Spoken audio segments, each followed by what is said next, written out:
Hi, this is Rose Gracie, and you're listening to the Inside BJJ podcast. This is Rose Gracie, and you're listening to Inside BJJ podcast. This is Lloyd Irvin, and you're listening to the Inside BJJ podcast. This is Renato Laranja, and you're listening to the Inside BJJ podcast. This is Gracie Renato. You're listening to an Inside BJJ podcast. Wow.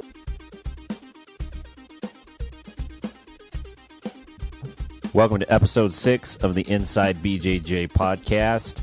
Before we get started, we want to thank our sponsors, M Kimonos. M Kimonos is the best super awesome gi maker in the whole wide world, and if you need a gi, we would really appreciate you getting a gi from mkimonos.com.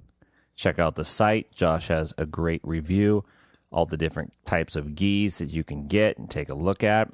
And if you enjoy the podcast and you enjoy listening to us, it'll really help us if you help our sponsors. We also have an Amazon click-through link on the homepage of InsideBJJ.com. And if you're going to shop on Amazon, go to InsideBJJ.com first and click through, and we get a few pennies for every dollar you spend, and that helps us out a lot. Tonight on the show, we have Matt Freeman. Hello. Matt is a co-host. Matt is a 13-year veteran of the Stockton grappling circuit. 13-year veteran of being a white belt. He's the 13-year white belt. If you have questions for Matt Freeman, send them to @InsideBJJ, and we'll have them answer them on the air. We also have Ernest Mello. Ernest is a brown belt under Gracie, and he runs Ronin Jiu-Jitsu in Stockton, California. How you doing, Ernest? Good. Ernest has the sniffles today, so pardon him if he is snorting on the mic. He is anti-cocaine. Definitely anti-cocaine. It's not cocaine. So a couple things. We have Rose Gracie coming up. We're going to call her in a few minutes. But before we do that, I wanted to thank everybody for supporting the show. Last week's episode with Lloyd Irvin was a huge, smashing success. And literally, we were picking up thousands of downloads. Lloyd put it down. I even got an email. Yeah, you got the email? I got an email from Lloyd. Yeah, supporting. I've gotten hella emails from Lloyd in my life.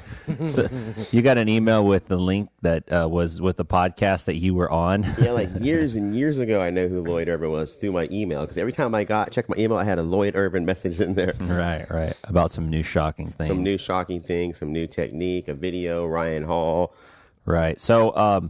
So that podcast went really well, and what it did was it actually put the Inside BJJ podcast on Tuesday. It was number 32 on the list of the top 100 sports podcasts on iTunes, which is nice. Pretty rock and roll. That's incredible. Yeah, that was great. Just getting started. Unfortunately, it dropped off like on Wednesday, but I think that's because we're only doing one podcast a week right now, and there's shows that do podcasts every day, so we kind of got bumped. But we also got featured in the news and noteworthy section. Oh, seriously? Of iTunes. So yeah, so they list out like anything that's newer, that's trending, that's getting a lot of downloads, getting a lot of action on the internets, and that was us. It's been a lot of fun, huh? It's been sorry about that. It's been a ton of fun. So we really appreciate all of the support. What's up, Ernest? A fat joke. What? Fat joke? It's a fat joke. It's been a ton of fun. It's been 2 tons of fun. So we really appreciate the support, and we've been getting a lot of positive feedback on the forums. I always go out and post links to every episode with summaries about, hey, check the show out on the MMA Underground, SureDog, Jiu-Jitsu forums, and for the most part, everybody's pretty cool with it. And one of the things that they like is that, we're just 3 guys, and then when Ryan's here, same thing, that we're just friends. We train Jiu-Jitsu. We like fighting, and we like mixed martial arts, and we like grappling. And important aspects of life. Yeah, all the real solid. We all can agree that we like Bo and Luke Duke, but we didn't like their cousins. Exactly. Coy and Vance were not cool. Coy and Vance were. You get 15 minutes into the episode, and you're like, wait a minute. Who are these guys? Don't you remember? That's their cousins, Coy and Vance. You're like, these guys are not Bo and Luke. Wait, they're shooting the flaming bow and arrow. All right, Dana they White can stay. Dana White tries to bring in Nick and Nate's cousins, and he gets rid of Nick and Nate. Yeah. Remember one time when we were kids, there was a wrestling event where they did that, where they billed it as having a bunch of professional wrestlers, but it wasn't the actual wrestlers, and they slightly changed their names. Like Bruce Lee and Bruce Lie. Yeah, exactly. Yeah, exactly. They called him Hulk Hogan. What? Yeah, like King Kong Bundy. It was like they had slightly different names. They're like flea market wrestlers. That actually caused some sort of there was some sort of melee where there was some sort of riot because once all the people that were there realized they'd been had, people got violent on that one. I don't know if anyone got hurt really bad, but there was I can't remember. I can't remember, but some crazy shit went down over that. Yeah, I don't remember the whole story, but I remember it had something to do with the crowd was like, oh my gosh, these are all imposters. They had Andreas the giant. Andreas the giant. He's like big and gay. Yeah. Exactly. I'm gonna smash you. Smashing. So, yeah, and then I think the deal was that the crowd was able to handle it because they thought, well, we're going to see Hulk Hogan in the end. And then when the imposter Hogan came out, the whole place went up and it was up just in smoke. Some trucker that was 2 inches shorter. Hawk Hogan. It was Hawk Hogan. Or maybe we made that thing up when we were kids. I'm pretty sure that happened though. So, guys smoke a lot of heifer when you were kids. Yeah. So anyway, we really want to thank everybody for their support, and you can follow us on Twitter at Inside BJJ. You can check out our website, InsideBJJ.com, and please, it really helps us a ton if you can take the time to give us a rating on iTunes. And it's not hard to do. It's super easy, super quick. That's the least you could do if you like the show. Yeah, I know. The thing is you're getting free content, right? And if you like jiu-jitsu and you like grappling and you listen to podcasts, chances are you have a job that you don't like that much, right? That you're listening to a podcast just to kind of get through it. That's why I started listening to podcasts. Yeah, exactly. To get me through my fucked up job. Yeah, I hear you, man. I have I use Stitcher, which you can hear our show on Stitcher also, and I have 600 hours of listening on Stitcher in a year. I actually got a notice from AT&T that I'm using too much bandwidth, and I'm not downloading movies. I'm listening to podcasts. What are you downloading? Podcasts. Yeah, really. He's all cynical. Oh, really? Yeah. Podcast. So I listen to educational podcasts all day, and so chances are, you're listening to this podcast. You're sitting at a desk, or maybe you're in a car commuting somewhere or something like that. So, if you're getting some enjoyment out of it and you like it, then go on iTunes and give us a rating. That helps us out a lot. And the more you do that, the more sponsors we can get, the better sponsors we can get, the better show we can put on. So it works for everybody. So, like I said on the show, we're going to be calling Rose Gracie pretty soon. She runs the Gracie Nationals. Yesterday, a couple of us went to a Hoist Gracie seminar in Brentwood, California, and that was pretty cool. That was the second time that I've been to one of his seminars, and that was kind of a neat experience.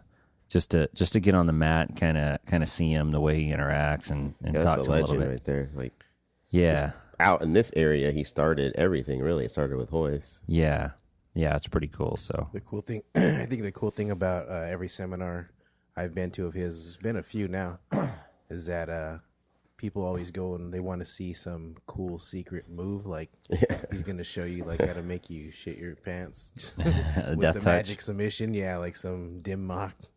But I think every time I've gone, what I've gotten as most valuable is always a concept or a drill. Right. Drill that in that one drill, it's short and simple, like the chess game he showed us. Oh yeah, 3 seminars ago, things like that. That's the real the Gracie secrets. Yeah, it's not like the magic technique. The chess game. It's what makes them. What's the chess game technique? The chess game is there are rules where you can start, say, close guard, and one person goes first. Just like chess, it's back and forth. You're not allowed to I feel push. you. Yeah. You're not allowed to push through a technique. You can only do one. It's only one movement. Yeah. That's interesting. Yeah, it just goes back and forth until you have to think your way into it. There's no hard rolling or nothing real physical about it. Your physical attributes are taken away. That's not the real Gracie secret, though. The real Gracie secret Fruits and is vegetables. how to make money off of jiu-jitsu. That's the real Gracie secret. That's the real Gracie. Well, Now, he did a cool. that too. He did a cool thing yesterday where you try to get as many submissions as you can in a minute, and your partner just kind of feeds them to you.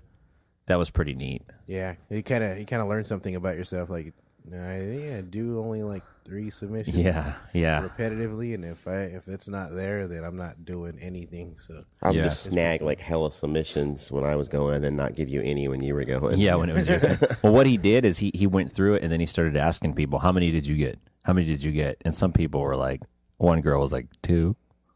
Remember that? Yeah. And he's like, 2. And then she said, I just started. it's my first week. I just started, sensei. Just gives this look like, oh Do you my know God. who I am?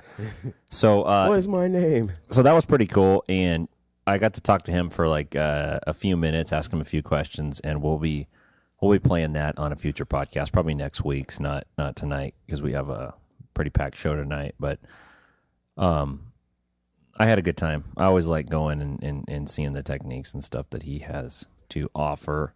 So there was a UFC fight this week. The main event was Diego, the Nightmare. I don't even know if we could. Do we call him the Nightmare? Didn't he change his name to the Dream? I thought The Dream. Yeah. What is he, Freddy Krueger? He's no longer the Nightmare. The dream catcher. Remember when he was going to be the only undefeated fighter that ever lived Like in Hickson? MMA? He mentioned Hickson. He should be just Wow. Diego the Child Sanchez. No, Diego the mental midget. Mental midget. Uh, Look, do- I'm looking at that picture. He's dude. gotta It looks have a like, cross. It looks like there's like vampires closing in on him, and he's like backing. He looks away like and someone that's warding been them off. brainwashed by New World Order or something. Yeah, so if you're listening at home, Diego Sanchez is a fighter in the UFC. He was on, I think, the first season of The Ultimate Fighter, right? And he had a fight this week against Jake Ellenberger, right? And Yeah. Diego came down to the ring with a crucifix in his hand, and it's like You know what? He almost looks like he's gone like to that mental zone where you've slightly gone mental. slightly, Not fully mental, slightly but like you're mental. in the middle of mental and normal. You know, It looks like You he's know trying- enough just to like talk to people. That's it. you know enough. Yeah, exactly. He looks pretty serious, and the crucifix is a little Evidently not serious enough. kind of jeweled up. Like it's got some jewels on it. He probably did that himself. What's kind of lame is like Chemo already came down with a full blown wooden Yeah, cross. if you're gonna come out with the cross, dude, you got to do better than chemo. If you're gonna come out with that little like dusk till dawn cross right there, dude, that's not working, dude. A gay cross. That's that something, I've seen rappers with bigger crosses on their neck than that. I know Flavor Flav would actually put that cross to shame. Yeah, but what if that cross has been blessed by somebody special though? Yeah, Well, I by doubt it. him, he probably personally like got toilet water and blessed it and So dipped it. Oh my lord, toilet water! Wow. Hey, it's Diego. Yeah, he's an interesting guy. I guess so. The fight went. He lost by decision. That was a good fight though. Yeah, I didn't actually watch the fight, so why don't you tell us about it? Oh man, you didn't even actually watch the fight. Yeah, I just bring it up on the podcast. Well, he definitely lost the first 2 rounds. He got beat up pretty good, but he was giving it back. But what's interesting enough is the last 2 minutes he had the guy's back taken. He got him down, took his back, and started really going to town. But basically, he ran out of time. So, if I'm not mistaken, I think Dana White said that it should have been a 5-round match. If it would have been a 5-round match, it would have been interesting because I wouldn't have doubted him coming back and winning that. Yeah, I mean Diego Sanchez is a great fighter, right? Yeah. He is. Ernest just shakes his. Ernest is like, he's all right. Ernest is not impressed with him. is. He's like, No, I mean, he's beat some impressive guys. You know? yeah. He's had just a weirdo, man. Like we talked about, jiu-jitsu and wrestling and just martial arts in general, bringing in weirdos.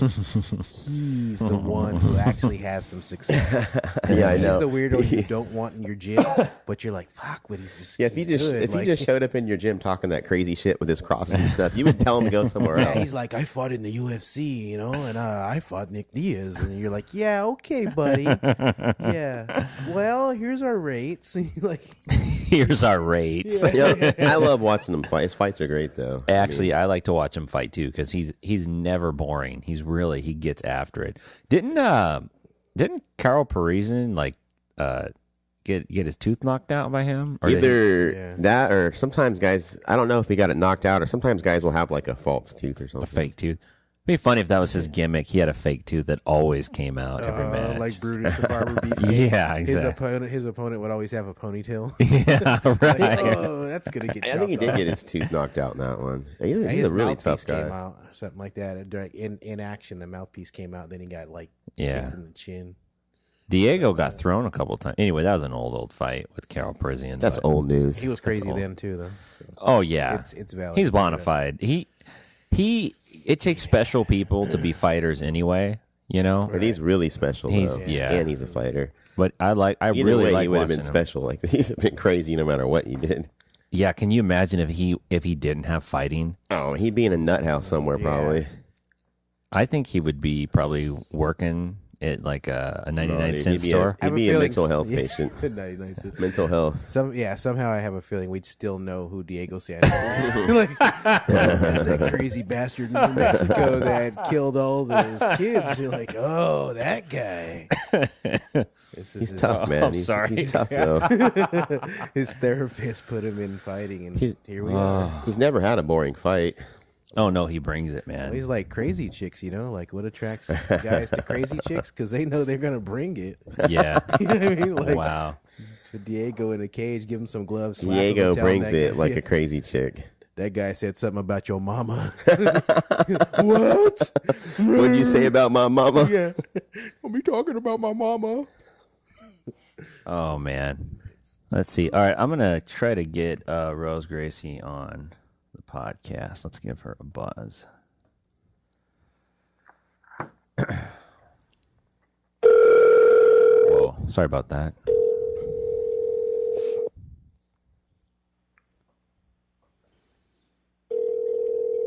Awkward. Gracie Jiu-Jitsu may help you.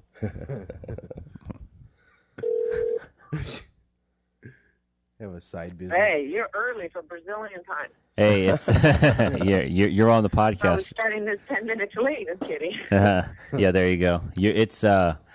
We're going right now. How you doing, Rose? I'm amazing. Amazing. It's amazing, Rose. I have co-host Matt Freeman with me and Ernest Mello. How you doing, Rose? Right. Hi, I'm fantastic. I can't wait to hear your questions, Ernest. Matt, I know Matt is probably not going to say much through the whole thing. You know, the thing is in real life, it's the complete opposite.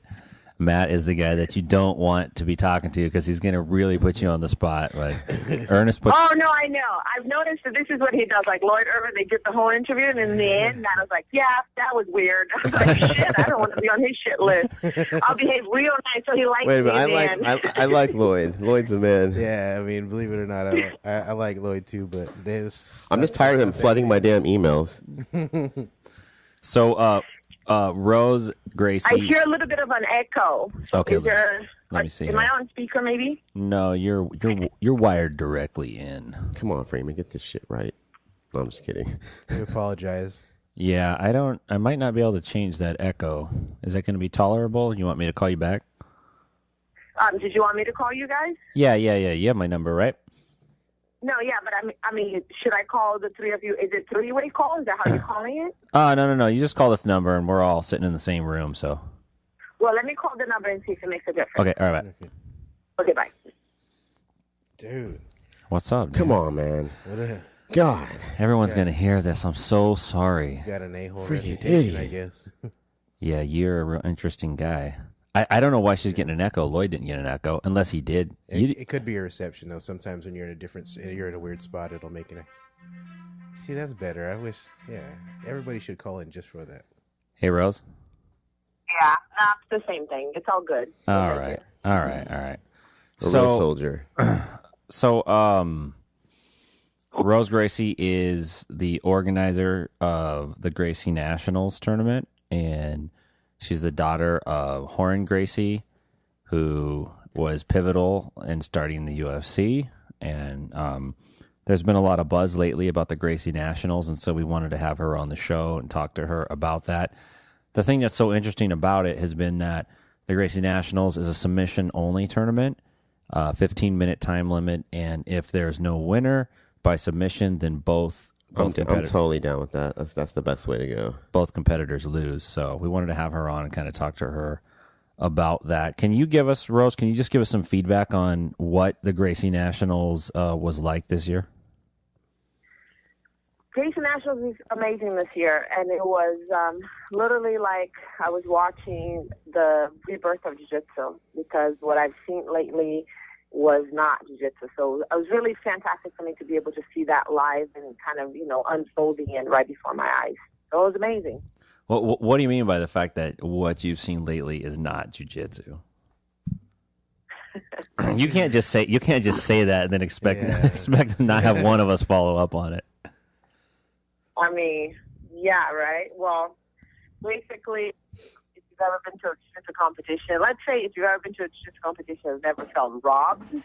Yeah, everybody. You don't understand what I'm talking about. Right. So there's got to be a few guys maybe, that will know exactly what I'm talking about. So I just don't believe in the point system and advantages and the points going on right now. I just don't think it's, when I watch this competition, I just wish I could see a little bit more of the jiu-jitsu, the beautiful art of jiu-jitsu in them, rather than just a bunch of, stalling and this point system. And the advantages is like you almost did something, but you actually didn't do anything. So that to me is just crazy.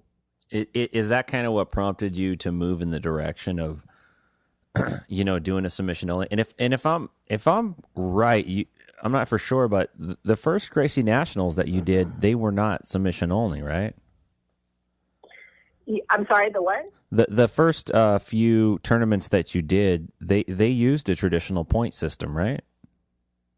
They did use the traditional point system. I mean, the first tournament that I ran with my dad in 2003 didn't have a time limit. There was just no time limit, just going as long as I wanted, and for the matches. But, the average match in the end was actually about 6 minutes. So for every 30, 40-minute match, there was like 2-3 minutes. Mm-hmm. So, there's a few that were 2-3 minutes. So, the average in the end was just a kind of, around 6 minutes. So it was perfect. But I used the rules for the IBJJF in the beginning for a while, and for the first 3-4 years. And actually last year I read the rules, and I read the first paragraph, and I was like, okay. Second, by the third paragraph, I didn't know what the heck they were talking about anymore. I couldn't understand. The English was all broken in there too, and I just couldn't understand what was going on. And I'm like, okay, if I'm reading this and I don't even understand what's going on, imagine the average person that's reading this, then they for sure don't have a clue what the heck is going on. And then I realized as I went to my tournament and I said exactly the same phrase I just told you guys to all the competitors. I'm like, I don't understand. Does anybody understand what's going on in there? And they're kind of lifting up their hands like, nope, we have no clue what goes on in there. You guys didn't ask. Go ahead.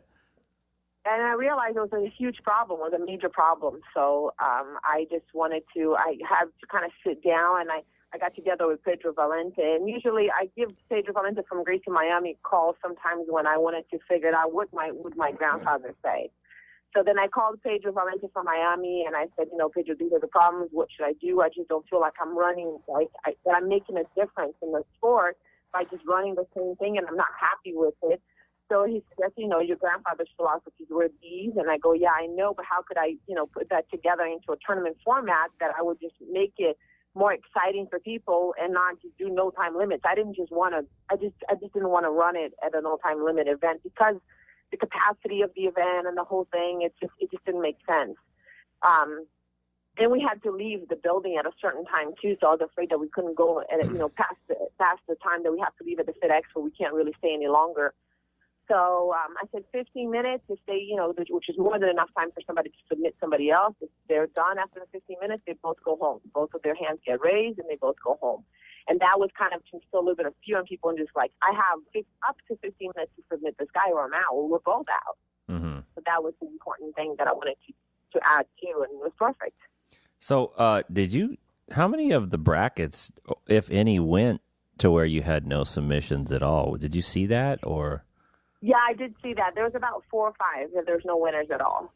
Wow. And what was the general feedback that you got from the competitors on the tournament? Oh, my God. I felt like I wasn't even deserving of the feedback. It was like, did I really do this? It was like, pinch me. Are these people really reacting this well for this tournament this way? It was like, really? They thought it was the greatest thing that ever happened. They thought it was amazing, and it was great. They thought that was the best competition. They said they would never compete anywhere else. That it was beautiful. That they felt comfortable in all the positions they were being put in. They didn't feel, that they had to rush. They didn't have to fight it off.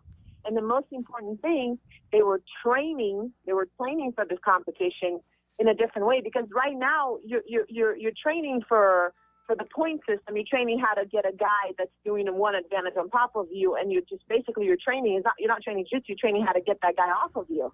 Right. Yeah, the way that you do it is a lot more accurate to how it would be if you were just training with your friends or training in the gym. It's a lot more close to the way the match would go, the way you do it now. Yeah, people are not going to the gym. I mean, correct me if I'm wrong. People are not going to the gym practicing, hey, how many points can you get on me now, buddy? Let's go see it. It doesn't work that way. It's here, I'm going to submit you submit me, let's go, let's practice, let's throw, and you're just doing jiu-jitsu. But when it becomes like you're more concerned about, who's taking an advantage, these guys would take down. They're super strong. They do a takedown somebody, hold somebody down, and then it's the end of the match, and then you're a world champion. Of what? Yes, you might be a world champion, and great power to them. They're world champion on advantages and points, not jiu-jitsu. Wow. So basically the old way sucks, and your way is like way better, pretty much. It's not the old way. It's the only way. I don't know how this whole thing became the new way. I mean, to me, this is like, I don't even know what the heck this is. Well, really, what you're doing is the original way, right? I mean, that's what jiu-jitsu is supposed to be, is to see who... Listen, all I'm doing is I'm hosting a jiu-jitsu competition. I felt like all these people practicing jiu-jitsu all over the United States, they wish, to maybe compete in a jiu-jitsu tournament. And I don't think there's another one. I think my tournament's the only jiu-jitsu tournament in the world. How much cooperation do you get from the other schools and the other jiu-jitsu people? Well, I did get, some of the Brazilians were a little concerned at some point of a few things that they had concerns about, but it didn't, I knew what I wanted to do. I knew what my goal was, not to say I'm not going to make any changes in allowing things. I made a change this year. I'm not going to let white belts jump guards, and I learned my lesson. Someone got hurt, and I obviously don't want to ever, to happen again. But I'll make changes. I'll tweak it here and there and make changes that I find it necessary. But I had a major support from Eddie Bravo. He was amazing, and he believed in them 100%. And I had a lot of people around me that believed in them and said, let's do it and go for it, and I'm going to support you 100%. And he did. They did. Well, can you speak on what those concerns were specifically? I mean, when you say Brazilians, it sounds like which Brazilians were you talking about that were in favor? Well, yeah, you don't have to give names if you don't want to, but I mean, I can imagine what some of their concerns are, but that's coming from an outsider's perspective. For example, my Uncle Helson will be a perfect example. He said he would never bring a student to my tournament. Not that he's ever had, anyways. I'm like, you've never brought one, dude. What are you talking about? But he's fighting me on it to the end because he said I shouldn't allow heel hook. His whole thing is with the heel hook. And then, I have to take that off the tournament because it hurts people. My dad believes the same thing too. I mean, I have all these amazing guys that have, paved the way of the art inside, and every single one of them has a different thing and a different change that they want to make into the event. My dad thought I should add points. I don't want to do it. I wanted to keep it clear and clean, and I wanted to keep it direct to the point. You submit the guy, you don't have a nice day, get out. It's clear cut. If you win, there's no way of saying that you did it because you got the guy to tap. There's no bitching about it. Yeah, I'm thinking if I went to your tournament and I lost, then there's no one to blame. No referee decision. Like either I tap or I didn't. I like that format better rather than and that's another thing, referee decision. I mean, you see these guys that are just sitting there like, okay, half asleep, like, okay, let me go another time with another guy, paying attention to what's the hot Brazilian chick that's passing in front of them instead of paying attention on the mat, It's like, no, or like talking on the phone. Here. Oh, yeah. Or talking on the phone, or I saw, I'm not even going to say his name because... No, go ahead. Say his name. Say the name or... No. What does his name start? What does his name start with? But anyway, listen, it was my brother Halleck, and he was the ref on Javi's match with another guy at the Gracie Worlds, and Halleck was sleeping, standing there sleeping. And I'm looking at him like, bro. Oh man, that's funny. And he was literally like snoozing off between one move and I mean, granted, it was two black belts, and luckily nothing happened, but Bro, you're sleeping. Too much heifer. So what what is the function of a referee then in your tournaments? What are the responsibilities that the ref does have? I made it idiot proof. Basically, the rules are every single bracket has what the illegal submissions are, and every single bracket is written in there. The job of the referee is to solely make sure that nobody's getting hurt, and that's their protection, and making sure that, there's no eye gouging, there's no hair pulling, and none of that. And keep track of time. The referees also do the time because they don't have any table workers because I don't need them. And the referees also write the people's name on the bracket. It's done. I think referees, they're like, treated like royalty, and they are. I mean, they do an amazing job if they know what they're doing. If they're some of them good, but. So your referees are not allowed to look at hot chicks while the match is going on, is what you're saying? What? I said, so your referees are not allowed to look at hot chicks while the match is going on, is what you're saying? No. Listen, let me tell you something. I made it Randy Bloom safe. Like, Randy Bloom could ref one of my tournaments. Not that he's ever going to, but he could ref one of my tournaments. He would have no problem. That's how, wow. No problemo at all. Randy Bloom is a cool surfer, dude. And I have no idea how he still has a job refereeing. I just walked into a Drew Warrior tournament and the guy was refereeing. I felt like I was walking into 1947. Oh, man. Wow. Rose Gracie's bringing it strong. I have a question about the rules. I remember at the 2003 tournament, I coached somebody there, and that you guys were allowing slamming from the guard. Is that going to be something that you're allowing in these tournaments? Slamming from the guard? Yes. Yeah, I mean, listen, there's a small little rule here. You don't want to get slammed from the guard. Open your leg. Right. That's it. I agree, but a lot of people... Like, don't allow slam from the guard. Dude, if the guy picks you up, open your freaking leg. Right. That's it. There's a jiu-jitsu lesson for free for all of you. That's it. Open your legs. Well, is that go back to the old Gracie way of jiu-jitsu? Is that Helio would be cool with that? I mean, yes, he would. Am I going to allow slam? No. The reason why I'm not is because I can't count on everybody to be thinking that smart. And I'm afraid somebody could potentially get seriously hurt. I have to be concerned at all times of these athletes' safety. And that's my main concern. I mean, eventually my goal, and you're going to think I sound completely crazy right now, but eventually my goal is to not allow white belts to compete in my tournament. That will be my goal. No, that's not crazy. That's a great idea.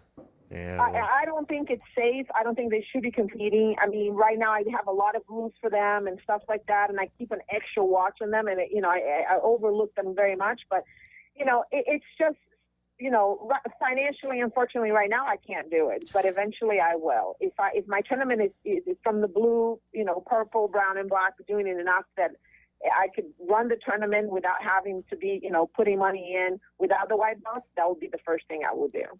I don't think they should be competing, and it's just because of the fact they don't have enough experience to be doing that. That's all. Yeah, I think the only, like you say, the only problem with that is when you go to a tournament, it seems like 70% of the competitors are, and the time goes to the white belt division.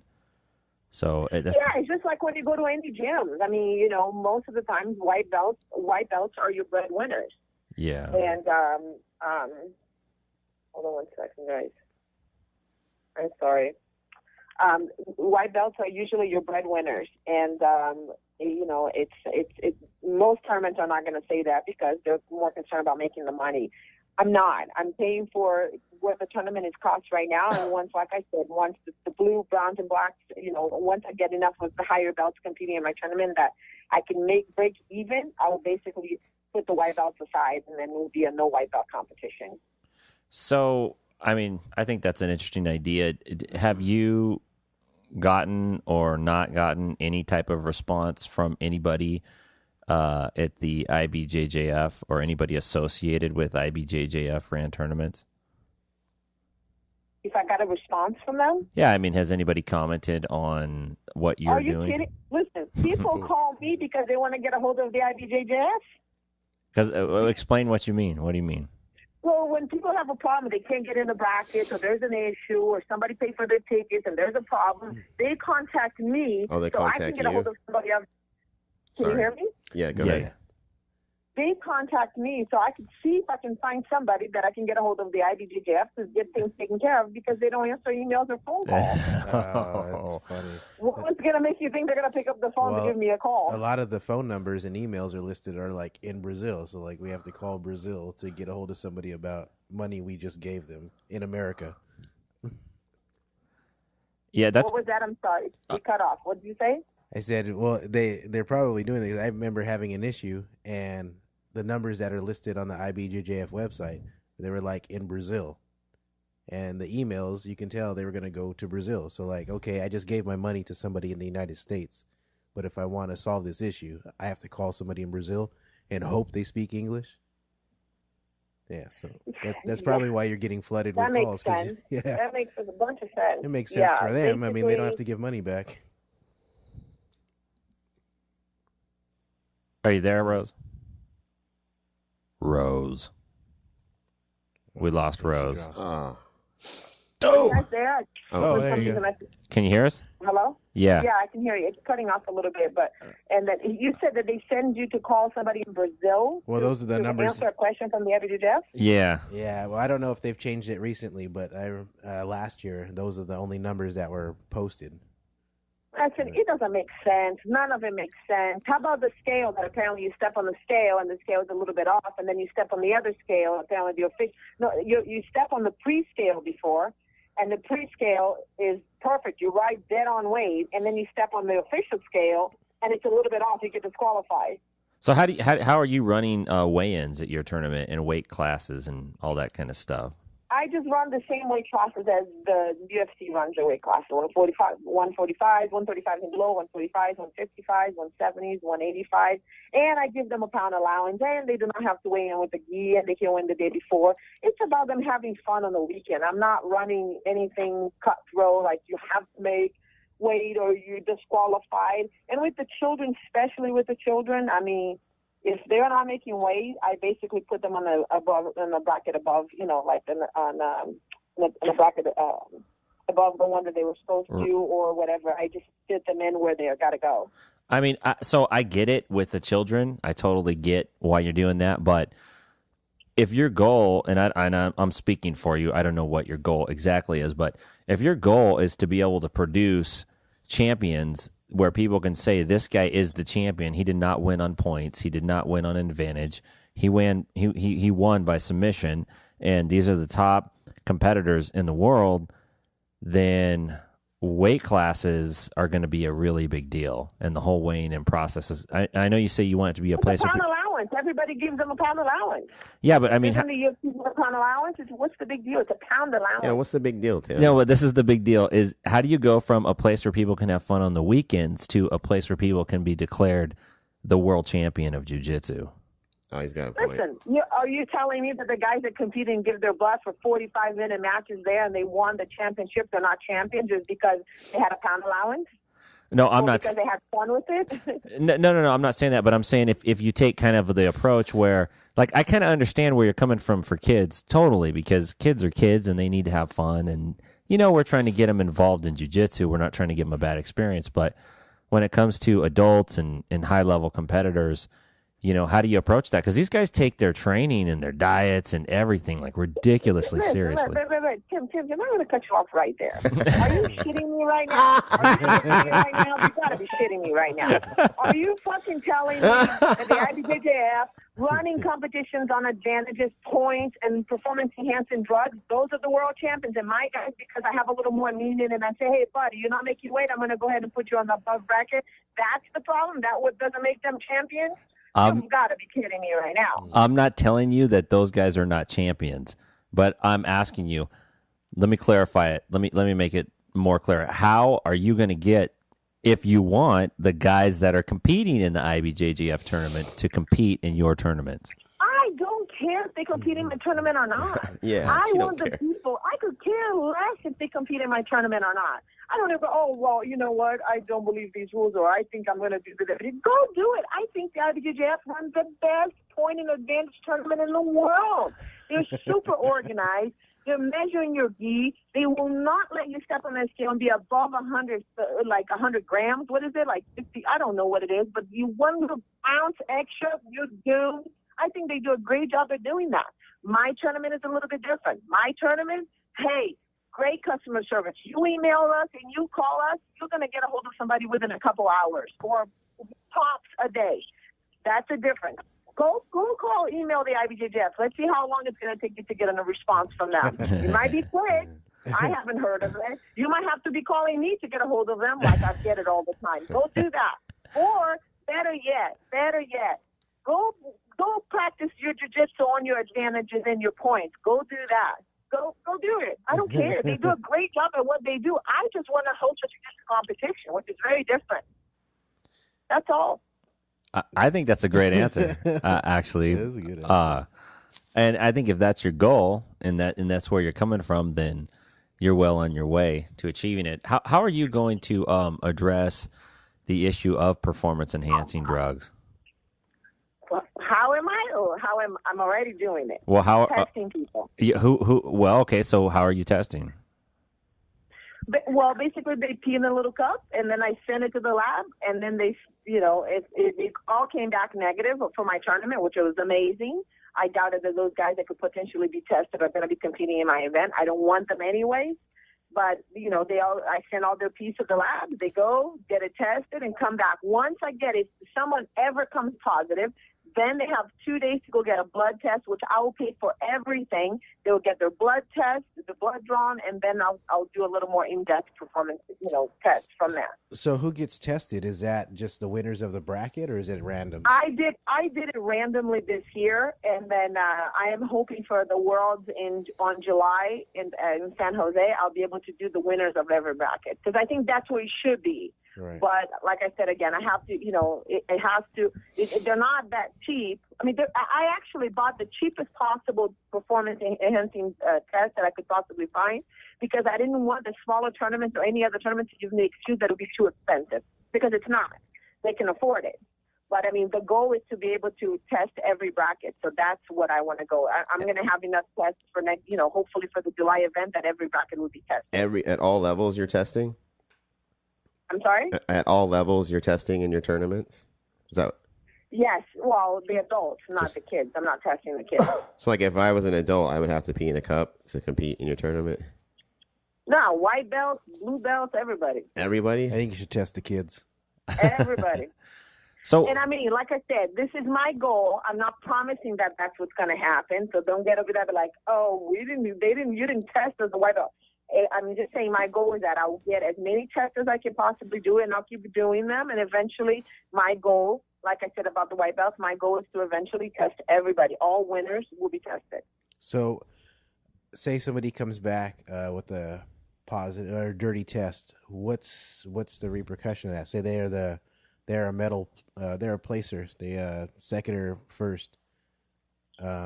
Well, do they they lose that? stripped out the first place. They obviously won't be a first place winners anymore, and then the second place guy gets first, and we'll go from there. And then, I'm playing this by ear. Nobody has done this before, so it's not like I have set in stone everything I'm going to do. Obviously, I'm going to announce his name. Everybody's going to know who he is, but legally, I have to basically make sure that I run that blood test to make sure that this guy is actually taking the crap that he's taking, and that I'm covered all 100%. And it's ran by a doctor, and I have everything done the right way to protect me. And what are you testing for? Is it just performance enhancers? Is Nick Diaz going to get stripped of his medal if he wins? If Nick Diaz tests positive for a pot in your tournament, is he going to not be champion, or are you guys? I'm not looking for pot. I mean, the athletic commission needs to go worry about shit that they need to be worrying about, and not everybody smoking weed. Okay, the athletic commission needs to be worrying about making sure that the judges are doing a good job in testing those guys, because they got to be on something when they're judging these fights. Why aren't the judges getting the performance enhancing drugs test? Why are they getting tests for pot? That's a good point. Do you? Let me ask you this, because it's a weird subject. Only because if you're getting the cheapest test, and I understand from an economical point, and I understand your reasoning behind it, so people can't say, "Hey, it's cost prohibitive." But at what point is it really just kind of a thing, like you're saying? Like, I mean, there's so many ways that athletes are beating drug tests. Even the Olympic level drug tests are being beaten. So, I got another call here. Hold on. We have a special call coming in. Hold on, Rose.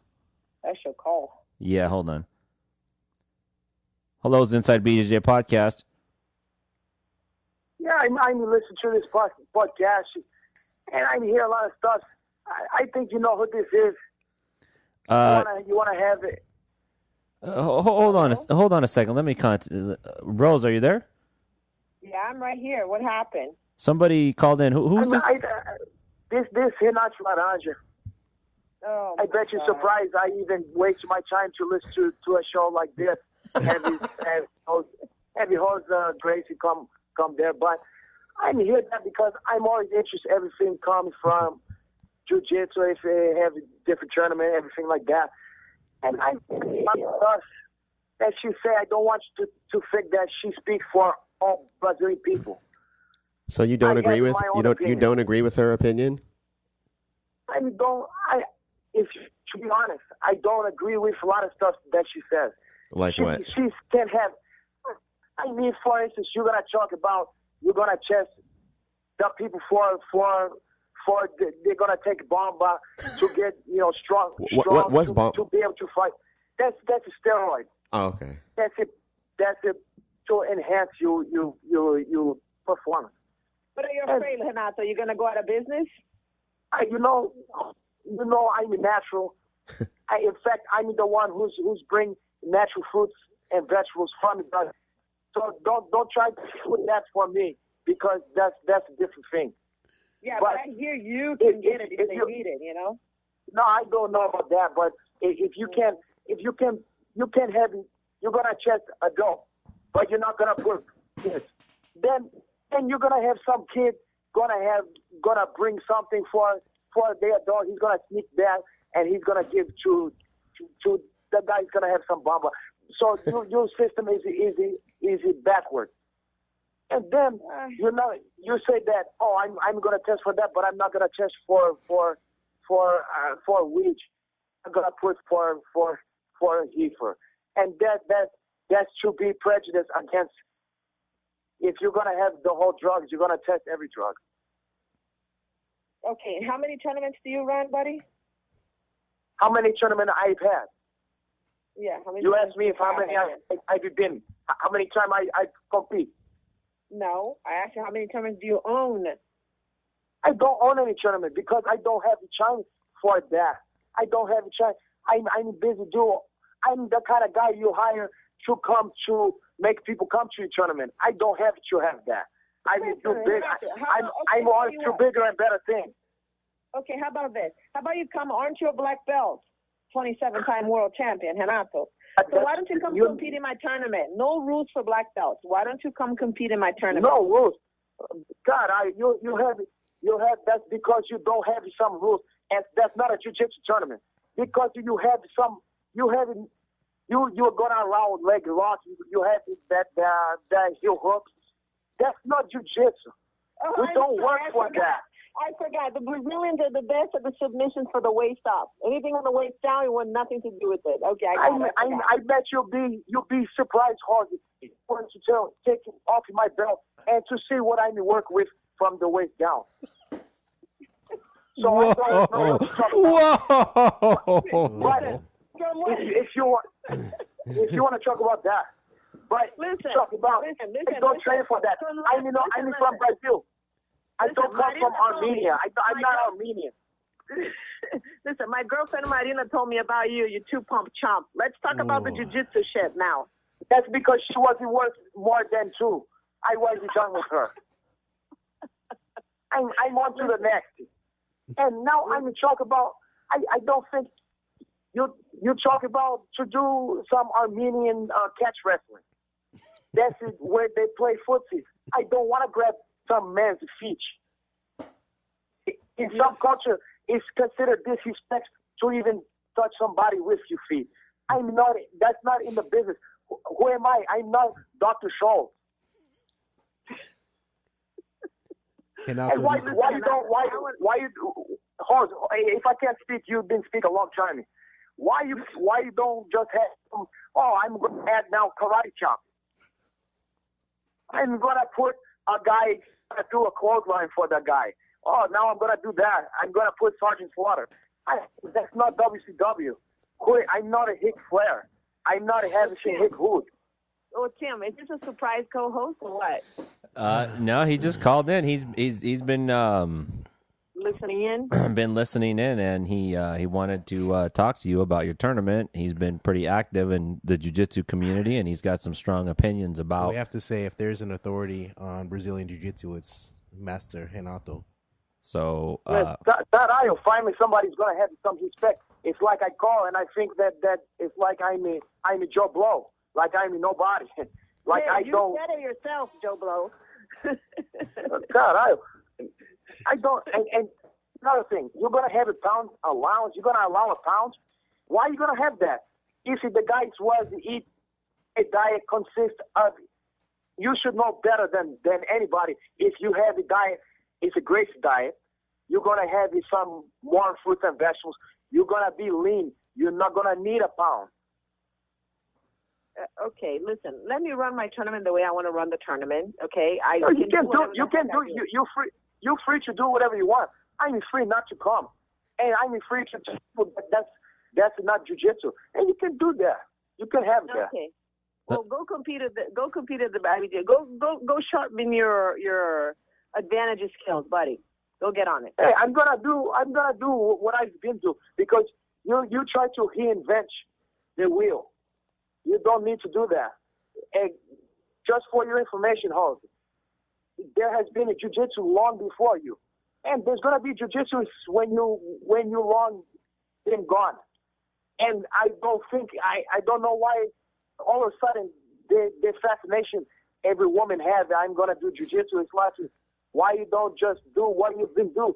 You better to make to cook, and you better to do stuff like that, and to look. No, you can look pretty, and you can be tell me I should just go to the kitchen right now. Did you just say that? He also said you were pretty.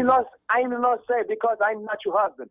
You have a husband. I don't know how he deal to having some wife gonna talk so much like that, but he somehow finds a way, because he's a good fighter. So he's strong. He has a strong mind. Maybe that's why he can deal with that. He has a thick skin. But for me, I don't like that. And that's a lose your feminine side. Let me jump in real quick here. Please. Just real quick. Please, because I feel like I'm alone. I'm the only man having some sense. Well, let me just ask you a question, because one of the things Rose said earlier in the conversation is that she received a tremendous amount of support from Eddie Bravo, and it's been widely reported, online, that the 10th Planet Jiu-Jitsu students did very well at the Gracie Nationals, and I know you have somewhat of... That's wow. I wonder why. Because Eddie Bravo is a fake black belt. That school is fake. They do all kind of moves. It's like a circus class. It's like they do break dance. That's not heel jiu-jitsu. Everybody knows that that's a fake, and everybody knows that he was a cheat to win that fight with Hoyler. That's a fact. That's a document.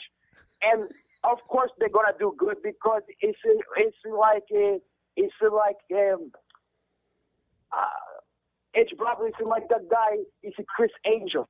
He has a lot of tricks, and he can make it to look he's doing something, but he not do nothing. How can you argue, though, with his students' success at the tournaments? I mean, how can you say they're tricks if they are winning? Are you saying that this is not a jiu-jitsu tournament? I can make up a lot of names, and I can have a crack hedge control. I can do some things like that, and it's cute. Everybody likes the names. But if you look that, it's not jiu-jitsu. I can make up some stuff that looks like yoga, and do that too. I'm gonna win the whole division, everything. So, I mean, Rose, would you have a response for that in terms of, like, 10th Planet Jiu-Jitsu students did do pretty well at the tournament, and here he's saying that, this is not real jiu-jitsu and that they're clowns and circus. It's a circus act, basically. I had a hard time understanding what he was saying. Sorry, I couldn't understand anything. His accent is just... That's cute. That's cute. You have more time here to refine your accent. I don't have that same time.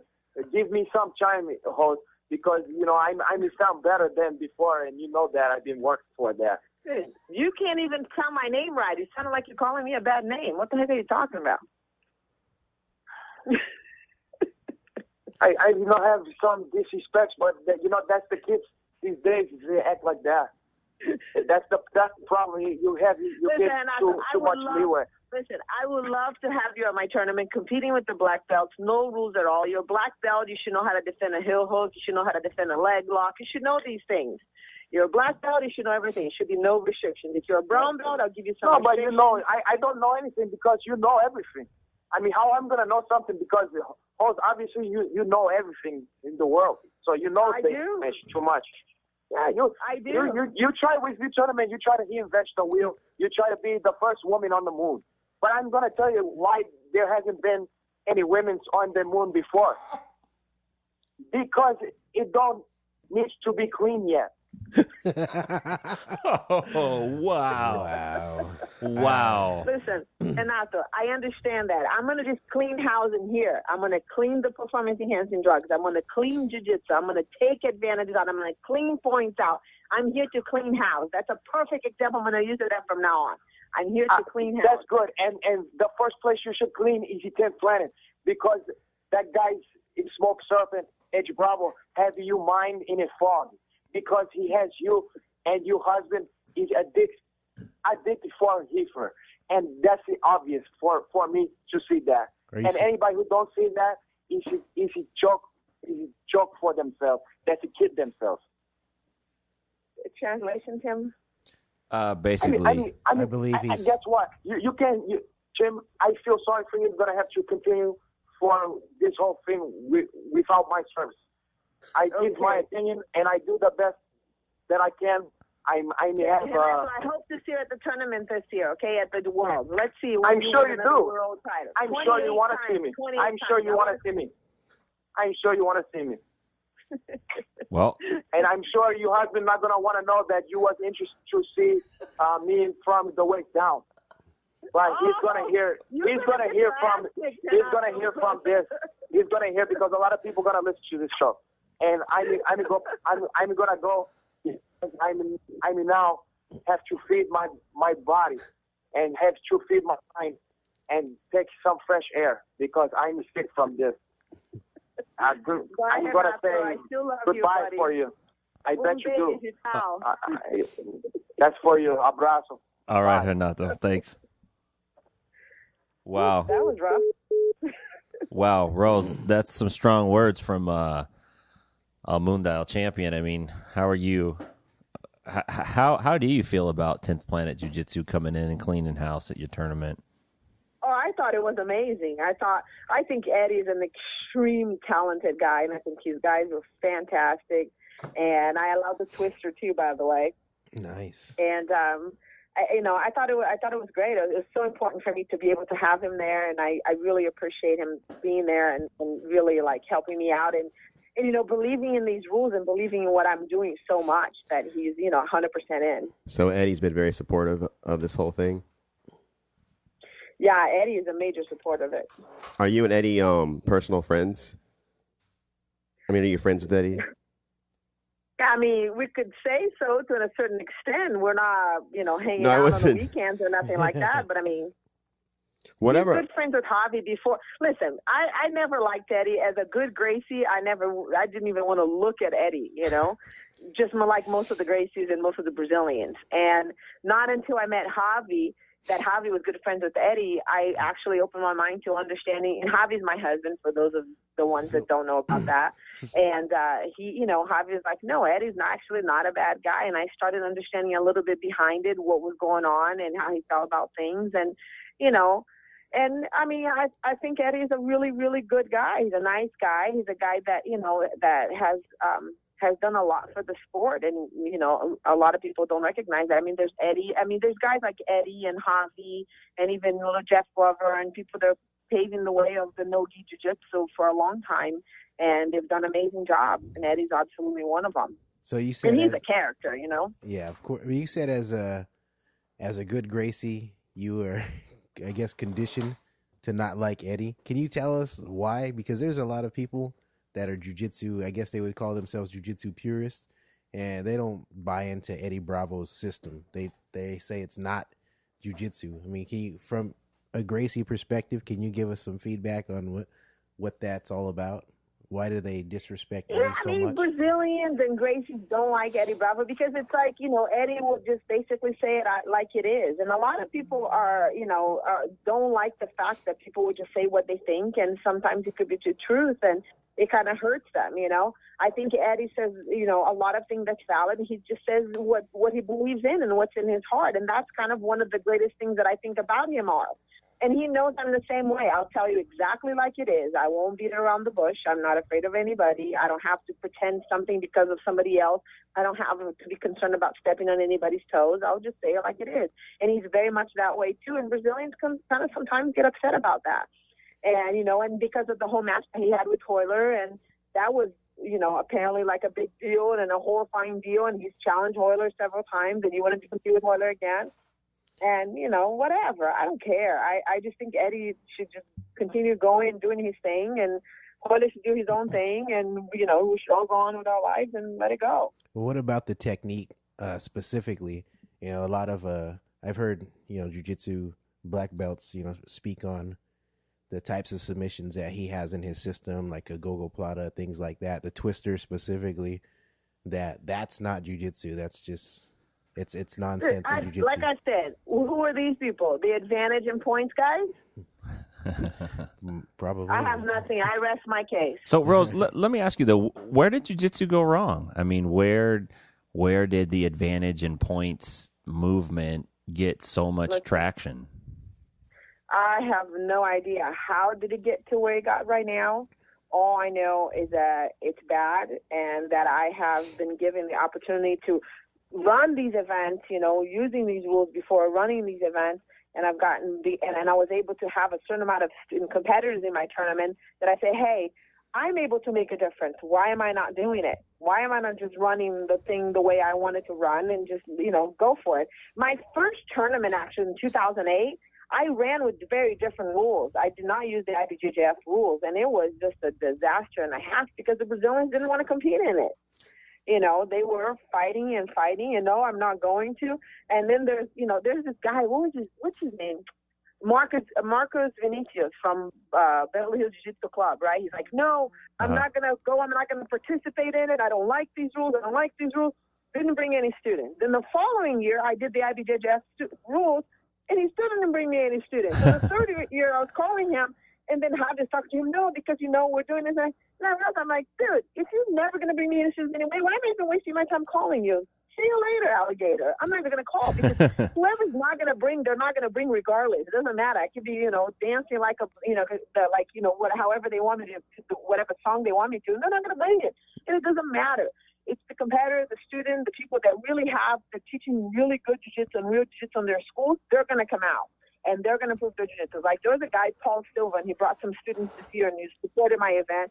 I mean, I had a lot of support from a bunch of different gyms I've never heard of, and a lot of gyms that I've heard of that were there supporting and believing in these rules and going for it.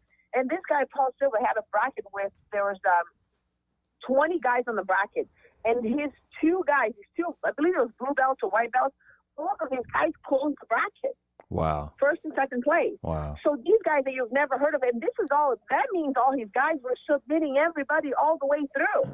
And that was amazing. Fantastic.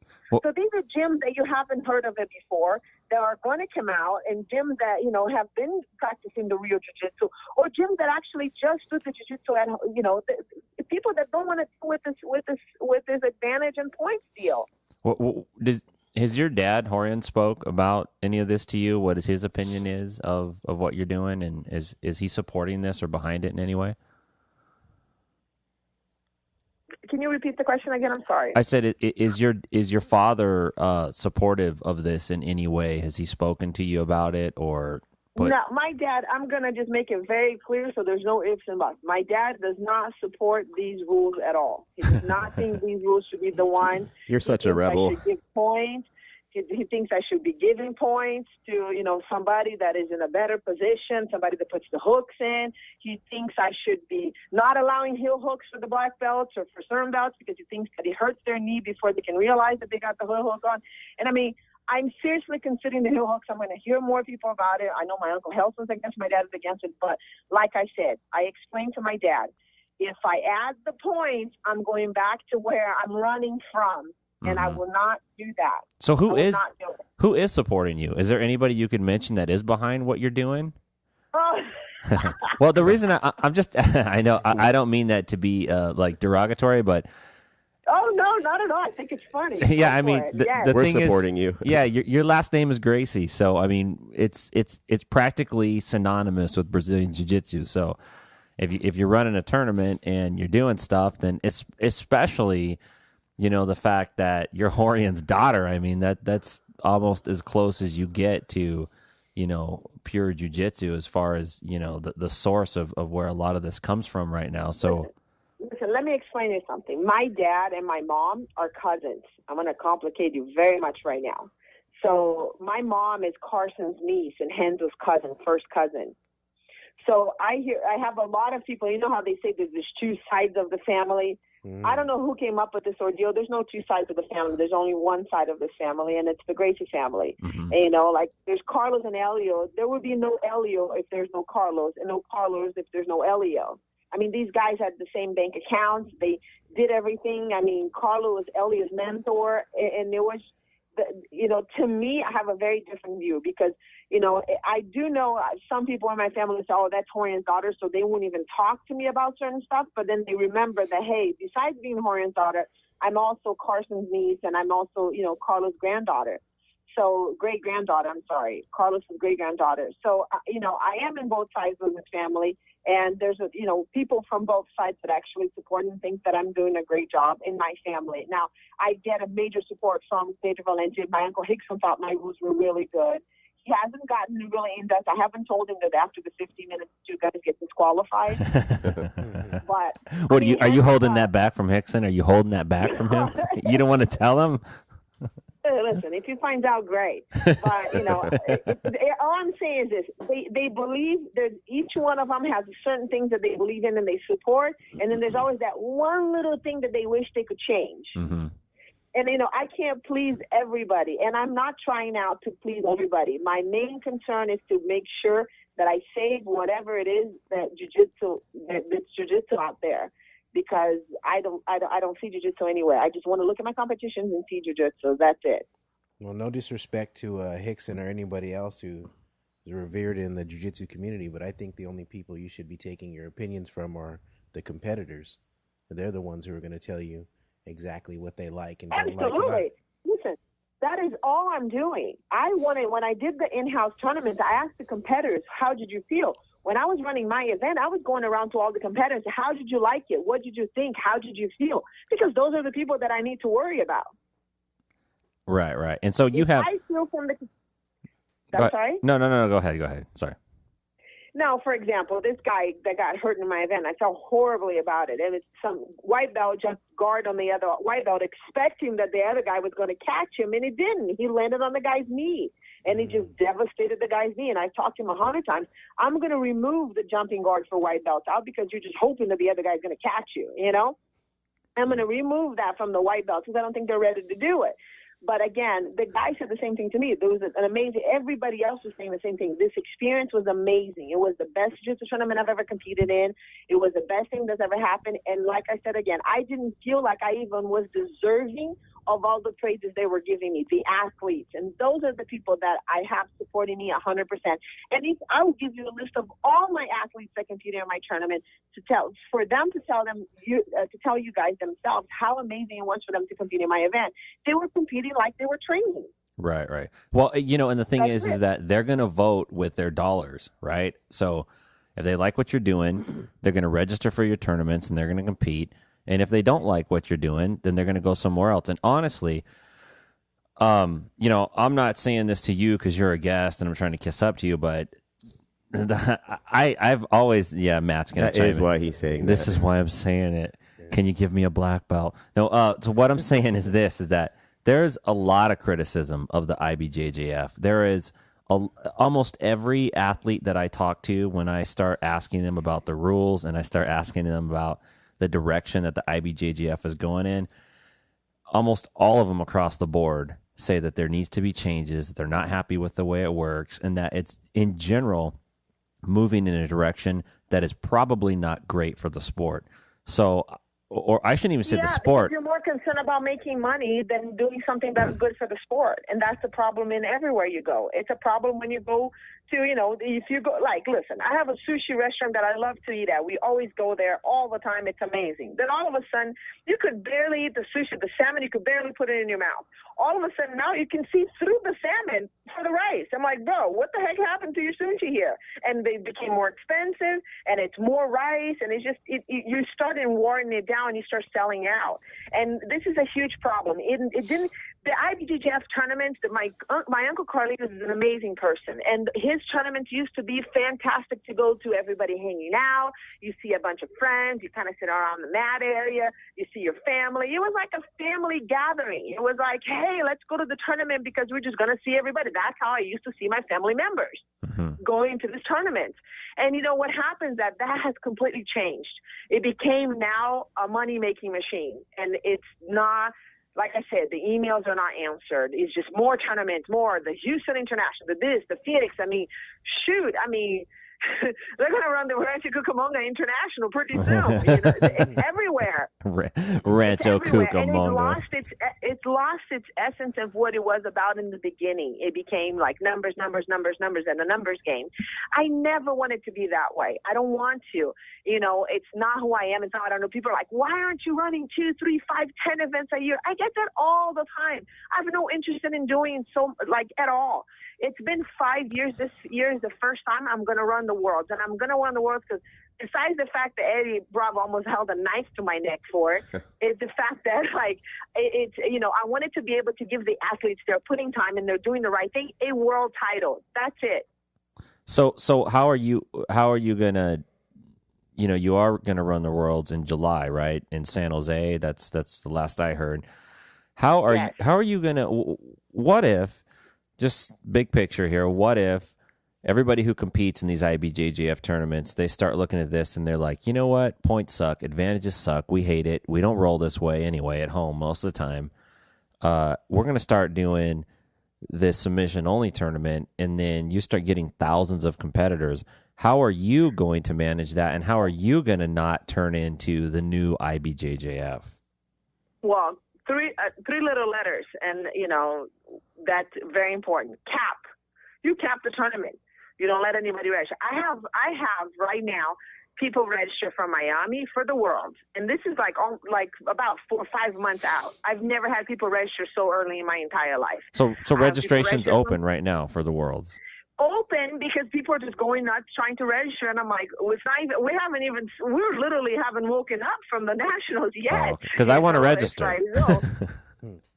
Can you put my name on the list for the Worlds? I want to get in. Hey, we're talking to you right now. So. And it's like, listen, I've never had to register. Yeah, I cut the mats. I've run 12 mats. I cut it to 8 mats. Can I do up to 12 mats? Yes. Am I going to have? I don't want to make my tournament uncomfortable. I don't want to make a 5-day ordeal. I don't want to do it. I still wanted to keep it, at that, I like boutique hotels. Do I have to say anything else? I never like big chains or anything good. I wanted to keep it small and keep it at the right size and nothing more than that. If you want to get in, register early. And if not, that's it. See you later. Like I said, I wanted to be able to cut the white belts eventually, cut them off. That's another proof that I'm not out there. I mean, it seems like people are throwing it at me sometimes too, like if it's an indecent thing if I make money. It's not, because I work a lot and I pay mortgages and I pay my cars and I pay everything else like everybody else. Right. So I'm not afraid if I make money, great, more than deserving, because for 4 or 5 years I haven't made that much money on this event at all, and I still continue doing it, all the time. am I going to make 2 a year? I'm going to make 2 a year right now. And the whole reason I'm making 2 a year, the biggest reason is because the expo as a whole is traveling to San Jose. Oh, I see. The entire fitness expo is going to San Jose. That's the whole reason why I'm going to San Jose. Yeah, I kind of wondered why you were coming up this way, actually. I thought that was an interesting choice. Although, I mean... It was... Go ahead. Well, they wanted to travel. They wanted to take the fitness expo to other places, to like the East Coast maybe, or who knows, out of the country or something. And we wanted to be able to keep our staff all year round. Right. So that was, because like these people work very hard for me for about a month. And then, from like December, January, and then they're out of the job for the remaining of the month. Mm-hmm. So it kind of sucks. So if I could keep these staff on board for the year, maybe make 4 tournaments a year, and maybe hopefully go, to a different country too, and do it somewhere else. I don't want it to oversaturate and do everything in California, but I don't want to go and move the tournament in the whole expo as a whole to the East Coast. Let's just try first, give a small baby step, San Jose, which is fairly close. It's still California. You continue with the same sponsors, and then slowly go, everywhere else.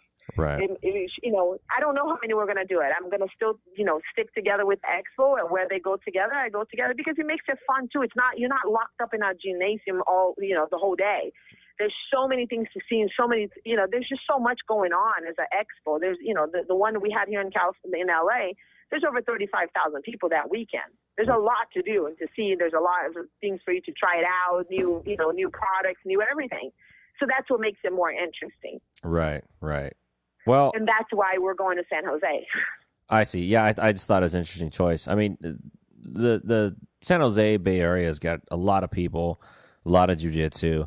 There's a lot of people in the Central Valley that are into jiu-jitsu that will completely drive, an hour to get there for sure. And most of the big tournaments that are in Northern California are either in, like Claudio Franza has the U.S. Open, and that's in San Jose now. So it's a pretty good community in terms of just getting people to sign up and compete in jiu-jitsu. I didn't even know he had a tournament in San Jose. I thought it was Santa Cruz, right? Yeah, he moved it this year to. He moved it in 2010. He moved the U.S. Open to the event center at San Jose State, and it was packed. So I don't think there's going to be a problem. The one important thing for people to understand is that when people talk to me, they meet me and they compete in my tournament, and there's several situations that happen in events they're unexpected situations, and it's just kind of how you handle these things that makes a difference between you. It sets you apart between you and everybody else. Am I going to say I've never made mistakes? Oh, I've made a lot of mistakes, and I've apologized for a lot of mistakes I've done, and I'm still learning. I don't run that many events a year, and I just, I go slowly, step by step. But my intentions are the best at heart. And if I feel like it's going to make it uncomfortable, and I would not be able to answer all the phone calls and answer all the emails, if I ever got close to what some other tournaments have become, then I'm going to stop right there, because I have no intentions of doing that. I want to make sure that it's a family affair, that it's a good feeling event, that we laugh, that we make jokes, and I make jokes, and I want to be able to do that. I want to be able to grab the microphone like I did this year and be like, hello, ladies and gentlemen, my husband is coaching my kid in the mat air, and I've already told him not to do that in front of everybody. It's a very family-oriented place, and I see these kids growing, and I want to be able to see these competitors moving up their belts and participating in their lives and communicating with them. I talk to all of them, and I'm very happy they're there. I'm very happy that they support me, and that's kind of all I need. Yeah. Well, you know what? I think you're authentic, and I think people definitely want to support people who are authentic. And if you stick with that message and you stick with that approach, more than likely you're going to be successful.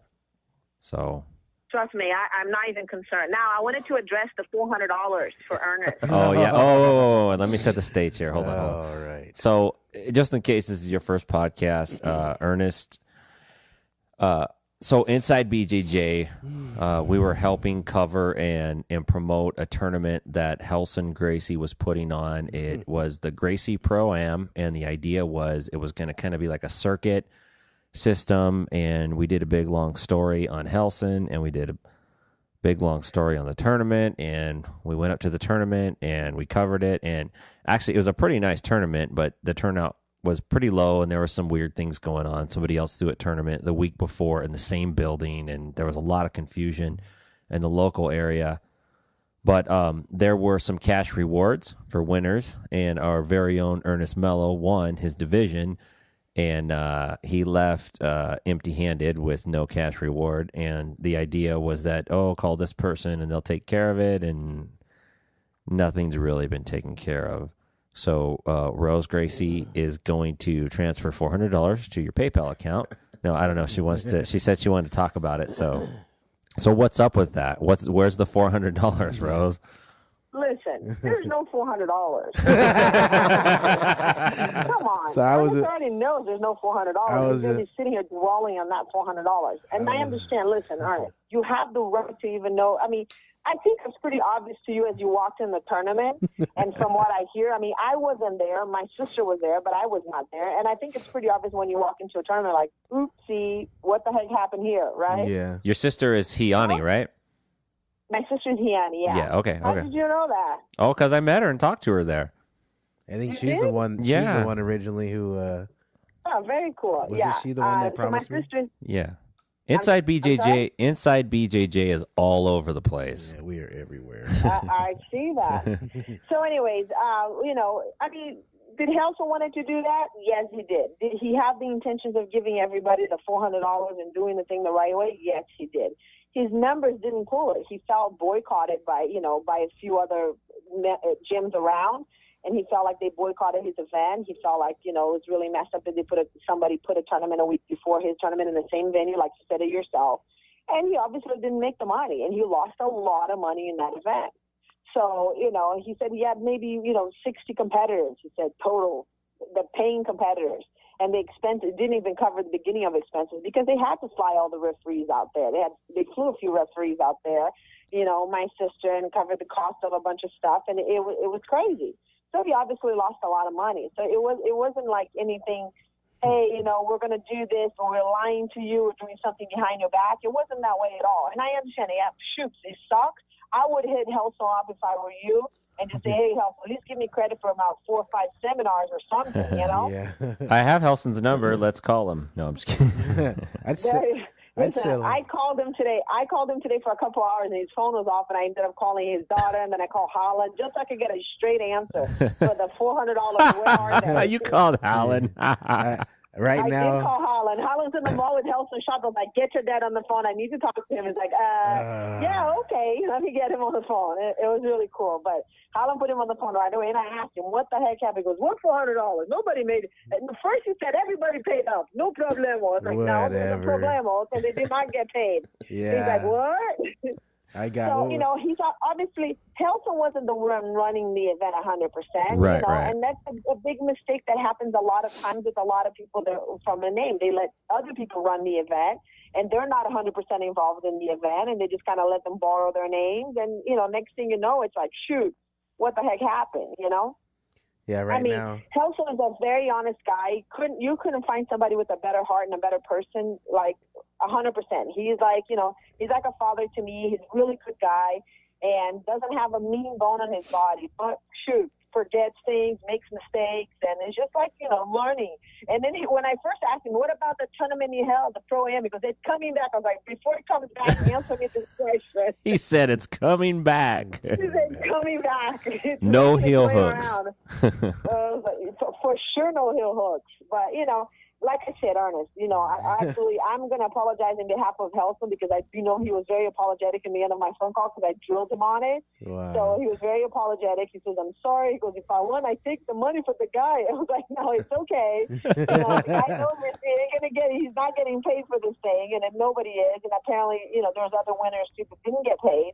So it's all, you understand how it goes, and I hope that you understood that his intentions were good, but his sponsors pulled out. There's not enough competitors. The tournament was a flop. I think I'll settle for an autographed poster and an apology. An autograph poster. We'll have something. We'll take an autograph poster, maybe a headshot or something. We'll settle for that. I'm going to make sure that he takes care of you. That would be so awesome. Well, that's pretty funny that you even approached him about it. Well, because I think it's important. Listen, I'm very careful with what I do, everything I do. And there's a lot of tempting, offers all the time. But, I think about it, I'm like, man, that would have been cool if I didn't care so much about my name and who I am. And, all I have is my name. So if I'm going to go and put it in any hole in the world, then we're going to have a big problem, and it doesn't work that way. If everything I do, I sign under, I protect it. I have literally about $6,000 worth of medals in my garage right now that I could not even use it again. People have offered me, I'll give you $1 for each one of them, and then, at least you're not going to lose money, and I'll just give it out in my little in-house tournament. But I would never do that. It doesn't work that way for me. No, I'd rather not make the money. I'd rather lose the money than sell my medals. You should sell them online as like souvenirs. No, I would never do that. I'm like telling Javi, who can pick it up and melt these things, because I don't want anybody to have it that they did not earn it. You should autograph them and sell them. No, I'm not interested in doing that. She's that's not a bad idea. Listen, I thought about making belt buckles. I thought about putting all the medals together and putting a cover on my coffee table. I thought about everything already. Earrings. What am I going to do with these medals? But I'm not selling them. You can make ninja stars out of them. I think that's cool. I think that's important. Like, it's really not the $400 that's the issue. It's that you're promised something, and you were given, instead of giving it an explanation, which I would be understanding. I'm like, I got a medal, Absolutely. And that is why sometimes, and I tell people that sometimes, like, listen, that was my intention to do this. In a perfect world, this is what I would have liked to do. But unfortunately, it didn't happen this way. And this is what I can do, or this is what I'm able to do for you. And I mean, just be honest and upfront with the person, and that solves all the problems. Yeah, even some but the consolation. Fact that they're like, no, we're going to send you the check. Yeah, bro, we're going to do it, and you don't do it, then it's not cool. Right, it kind of felt like a street hustle, to be honest. Like, it's like, oh yeah, I've heard the fast talk before, and hey, let me take your number down, and we'll get a hold of you. I'm like, you mean the number that's on my registration that came with my money? Was that Cooper? Was that Cooper? No, actually, I talked to, what was her name? Hiani, right. So I made sure I hit her up. Hiani didn't know. I'm sure Hiani didn't know. I'm sure Hiani was like, okay, and Hiani is like the type of person, like I've worked with Hiani too. I mean, she's my sister, of course, but she's the type of person, like, Hiani would count, like, let's say I pay something for her, or she pays something for me, she'd be like, yeah, you owe me $32.24. I'm like, okay, Hiani. I give her a quarter, and she goes, oh, hold on. She digs in her purse, gives me the cent back. Like, she's so on the money. But it wasn't her. It wasn't her money, and she didn't have access to it or take care of it or whatever it is. It's not her to make the decision to send the actual check. I'm sure she bugged the hell out of Cooper, because he was the one overseeing everything. So Cooper, I guarantee you 100%. Yeah. So Cooper was the bastard in all of this. Yeah. At first, I got a, hey, leave your number here, and then here's the number to call, and then I called the number. You know how that went, and then I sent an email, but I actually forgot about it. About a month later, I emailed your sister, and then she said, "Oh, I'm not doing that anymore. Email Cooper." So I did that. He twice. was the one that she was talking the whole time, for sure. Yeah, and then I emailed about twice, and they're like, "Hey, sorry, man. In November we'll get it out." And then November and December rolled around, and like I sent out another email, and it's no. Yeah, and that's not cool. And Ernest wasn't able to buy any Christmas presents that year. Yeah, that money. Oh, poor Ernest. I fought for my family when I won, and then my family was robbed. No, seriously, I think that there's ways of you handling situations. And to me, I've learned that the best way for me to handle stuff and just be really upfront and just tell them, this is what the problem is. Bro, we wanted to give you the $400, but guess what? We didn't make any money, and our sponsors proved out we have no money. Yeah. What is it that I could do for you that could make you happy, that could, pay off the $400 somehow? What can I do for you? Yeah. And in your sister's defense, actually, I got the feeling that she was trying to hold everything together. She was all over the place trying to hold it together. So, listen, I always feel like when I'm dealing with my Uncle Helson, I'm trying to hold things together too. Helson, listen, I'll say this. Helson besides you, Helson has been the most entertaining person I've ever spoken with about jiu-jitsu ever. He's one of the most amazing human beings. Like, there's nothing you can do but love the guy. He's funny. He's awesome. He just invited the whole family. We all went to Vegas. He invited the whole family to Vegas. And then he sleeps the whole day. I'm like, bro, we're here with the kids. Let's go hang out. And then he would wake up at like 9 o'clock at night. Yeah, let's go. I'm like, bro, it's 9 o'clock at night. Let's go. Now we're going to bed. Like, I have my kids with me. It was impossible. But he's funny. He cracks me. Like, I love the guy to death. Like, he is one of the most amazing people that I have in my family, I would say. And, you know, he's a fantastic human being. He's just a really good person, you know. And he's funny as hell. I mean, you get a health on the phone, you can't just, you know, he can't stop. Yeah, I don't even know if I can get him on the phone safely. He might cause Armageddon. I hope he never listens to this. I really hope he'll never listen to He this. he won't. He might. No. No, he might. But anyways, I have a... Go ahead. Have you guys heard like Andrew Dice Clay? He has like banana juice. Have you heard of that thing? Yeah. I don't know if you know what I'm talking about. God hopes most of the people don't know what I'm talking about, but it's a very bad thing. And it's I call Helson with it all the time, like prank call him with it. I just put the recording on, and he actually thinks it's a girl talking to him. You know? So he actually responds back. I'm like, what is he doing? He's having a conversation with this thing, and it's a recording. He's like, hey, how you doing, honey? You never call me again. Oh, my God. He falls for the same joke every time. You have to record this. Like, it's so funny. We prank call everybody with this. Like me and Javi, we'll call anybody with this thing. You know, all the time. We're like, and people are like, banana juice, Jamie, nana. Horrible. Well, if I get a phone call in the middle of the night, I don't know who it came from. You should call him in the middle of the night with that. He just goes with it, you know. He just goes with it. My Uncle Helson is just hilarious. It's fun. I couldn't imagine life without him. He's that amazing and fantastic, you know. Yeah. And he tells people, "This is my cousin." I'm like, "I'm not your cousin. I'm your niece." He's like, "Oh, stop with that. You're my cousin." So, just before we wrap up here, the Gracie Worlds is going to be in July in San Jose, and is there a specific date on that yet? Yes, 14th and 15th, and they can go to thefitexpo.com to get the information there. So it's the 14th and the 15th of July at the McKenna. Is that it? McKenna? I know the name. Hold on. I'll tell you in a second. Hopefully it's in a second if my computer's not dead again. But it's a stadium, I believe, or like a convention center. Yeah, it's a convention center in San Jose. Yeah. Okay. Well, I mean, the San Jose Convention Center is downtown San Jose. I'm not sure what the title is on it, but everybody who is from that area knows it's right off the freeway there. So no, it's the San Jose McHenry Convention Center. I think that's it. McHenry? Yeah. Might be McHenry. Yeah. Oh, so if listeners want more info, they can go to thefitexpo.com. Is that correct? Yeah, thefitexpo.com. THEFITEXPO.com.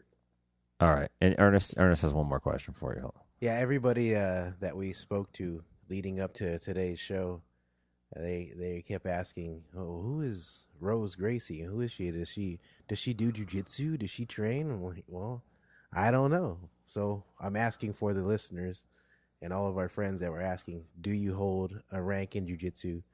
How often do you train, if you train at all?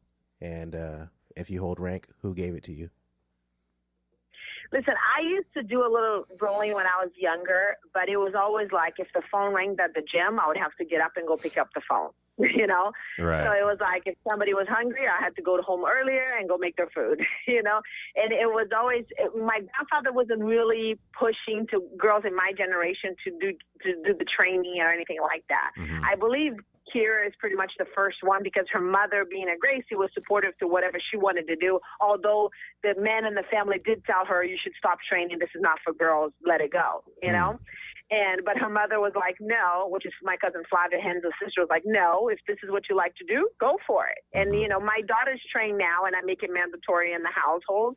But I didn't train very much. I trained, but it wasn't very much. I know all the women's Empower course that they do at the Gracie Academy. I know that like the back of my hand. I used to do demonstrations with my dad at the Del Amo Mall when I was young. The Del We used to Amo do Mall. like mall demonstrations. Yeah, we did. Torrance, We did, California. mall demonstrations. Yeah, in Southern California, in Torrance, there's a mall in Torrance called the Del Amo Mall. And we did demonstrations with my grandfather at the bottom of the like escalator. So my dad has videos of me doing the little moves, and funny. I have videos of doing the moves with my Uncle Harley's, and I have, I have videos of me taking my grandfather down and just little things like that when I was young, I see. And growing up, I always knew the basic of women empowered. I know that from like the back of my hand, but the rolling, the training, the constantly going on and sweating on the mat. And another thing too that was really like it kind of was a major turnout for me is that I would roll with anybody else. I always felt like they wanted to literally kill me. And it was always, they were trying to just go harder on me. And, it wasn't always like really cool. It was just really uncool sometimes. And I just didn't want to do it anymore. I got to the point that I didn't want to do it. And now I know how to prevent that from happening for my daughters, Mm-hmm. and I know how to prevent that from happening for other women in my generation. But it was pretty rough in the beginning. So now men have a little more respect of women training. It's still not a big number. It's still, but what I did is that I became in love with the sport and running the gym and just doing the stuff that I was always used to doing. Sure. That's a fair answer. So, how no, I'm glad. No, yeah, I know. That's an unfair answer. No, I mean, it makes sense. And I mean, one thing you got to think of is if you were on the mat all the time, then maybe you wouldn't be doing what you're doing right now. Hey, I think everything in life happens for a reason, and then there's a time and a certain age that you get. Like right now, I feel like my puzzles are kind of coming together of everything I've learned and everything I've seen, and the reason why things happen for the way they happen. My grandfather used to always say that to me. There's a reason behind everything. Everything happens for a reason in life. So he says that as he got older and his friends stopped calling because they all passed away or they weren't around anymore, he got a lot of time to sit down and think at the farm. And he used to think a lot about, how he planted a couple of trees of apple, on the mountain and another couple of trees of oranges, and they never mix with each other. All the way to the right were the oranges, all the way to the left were the apples. That in life there's always a reason why things happen. And I feel like right now I'm finally putting those little puzzles together of things that I've learned and seen and people that I've met, and I kind of have it, a good idea of where I want to go. Yeah, that's a good place to be in. How can people get a hold of you? You have a Twitter? Yeah, I love the Twitter. I hate Facebook. I'm not liking that anymore. Seriously, Twitter makes me love people I've never met. Facebook makes me hate people I've known my whole life. That's a great way of putting it. What's your Twitter? My is at Rose Gracie. All right, so and let me tell you that I got that quote from my number one Twitter girl. Her name is Brooke in Vegas, and if you want to laugh really hard, and it might be hard to, not everybody might love her humor. I love her humor. Mm-hmm. It's at Brooke in Vegas, and she's absolutely fantastic. The number one Twitter person that I follow makes me laugh all the time, and it was one of her quotes, and I got to say it all the time now. Is mine. Awesome. So you heard that, fans. If you want to follow Rose Gracie, you could hit her up on Twitter. If you have questions about her tournament, feel free to ask her. I'm sure she will be more than happy to answer. And look for the Gracie Worlds coming up in July in San Jose. You could check out thefitexpo.com for more information. All right. Thanks a lot. Super. Yeah. Appreciate it. Thank you, Rose. What is it, Ernest? I said I appreciate it. Thank you. No problem. You guys are doing a great job, and keep asking those weird questions to everybody because that's what makes me want to listen to it. Awesome. Thanks a lot. Thank you. All right. I'll talk to you guys later. Bye. All right. Good night. So that was pretty good. That totally sucked, man. Why did that suck? I'm just kidding. That was probably awesome. The funnest. Talking to Lloyd Irvin was awesome because he's so intense. He was so intense, man. Yes. Somebody said he sounded like a gospel preacher, but he's preaching the message of jiu-jitsu. He's like going down, and you're like sitting on the end of your pew. You're sweating and fanning yourself, but she really reminds me of like the rebel of the family. Like, she does what she wants. Yeah, she's got her own ideas. Doesn't give a fuck. Even her own dad doesn't endorse her shit. I know. I can imagine he's like, she's. Go ahead. It just reminded me of like religion and churches and stuff. Yeah. Jiu-Jitsu. And like, I could imagine just shaking his head like your son's leaving your religion and starting another one. Your daughter's like saying like, oh my God, what is she saying now? It was pretty awesome when she said, my dad That was great. does not agree with anything that I'm doing with this tournament. That was pretty awesome. And she called out her brother Halleck on falling asleep. Oh, that was awesome. That was great. And then that doesn't surprise me though, you know. that's hey, that's a jiu-jitsu. If anybody's competed, like I said, if you've competed more than once, then you've probably had a bad experience. There's a huge chance. And then Renato calling in and blasting out, like interrupting the whole thing, and like I love when he said that we were there's lucky that he just even came on the show like God, this. what is up with that guy, man? He's dude. just like, You said, you know why there's no women ever been on the moon? Because he doesn't need to be cleaned. oh my gosh. I was like, Holy dude, shit, that's just funny. putting Rose Gracie on blast. It was awesome though that she sent some props out to Eddie Bravo, because Eddie Bravo is not typically the guy that you would think would be like really thanked or appreciated by anybody with the last name of Because she's Gracie. a rebel. Right. She goes against the grain. He couldn't pay a Gracie to endorse him, dude. No kidding. No kidding. I know. He couldn't pay for that. So that was pretty fresh. Yeah. I was pretty excited about that. And she brought up the fact that Elson owes you 400 bones, dude. Dude, I thought you But- were... But you know what, man? You can't complain about it anymore. I mean, can't, she's dude. going to make it right. dude. So And that's not even her job to make it right. That's cool. no, but I mean, she takes it pretty serious, right? Yeah, that's cool, man. So that And that's what it's all about, really. It's not really about the money. It's about, like, I promised to pay for your tournament, and you Yeah. promised to pay if I won it. Yeah. So, like, I kept up my end, yeah, and you just don't even offer an explanation. That's Yeah. all I mean, I understand business, and sometimes, things change because, money that you thought you were going to make didn't get made, and therefore, things have to be altered. Yeah. But, you at least offer up an explanation. It's just the human thing to do. yeah, for sure. And then we're going to wrap it up real quick here because we're running a little bit over, but our good friend Francisco Torres, we wanted to congratulate him. He got married in Las Vegas this weekend. Oh, so wow. Congratulations. Congratulations, Francisco. It's hard enough just finding good friends out in the world, but to find one person that you can share everything with, that's a special thing, and I'm glad that you found that special someone. Yeah, we're proud of you, man. Very, very proud, very happy for you. Send him a friend request on Facebook, Francisco Torres. If he accepts you, give him a congratulations. Congratulate him. Yeah, that's awesome. We're Great really guy. happy for you. Great wife. They make a great couple. I mean, he couldn't have found somebody better. It was Awesome, awesome. It was sudden. We wish it didn't happen in Vegas unannounced. We wish you could have been a part of it, but we'll share the experience. We'll throw you a little congratulations party when you get back. You have Yeah. a beautiful wife. Take care of her. Really take care of her. Tomcat. All right, guys. Hey, next week we are planning on having Stephen Hall on the show. Stephen goes by the nickname of, what is it? I can't remember it. Penetrator? No. Stephen's a really super cool guy, man. He beat cancer, earned his black belt like in 5 years. He's got an amazing Pesadello, I think is his nickname. He's got an amazing story. He's out of Texas. And I wanted to run a print interview with him, but since we've kind of changed gears, if some of you may follow the Inside BJJ website, some of you might not, but basically we've kind of changed up gears and we're kind of going full steam ahead with the podcast. And so I just hit him up and said, man, let's just do a podcast. Like, forget the print interview. It takes up too much time and it's not quite as effective. And I think we could reach more people with a podcast. So he's going to be on next week.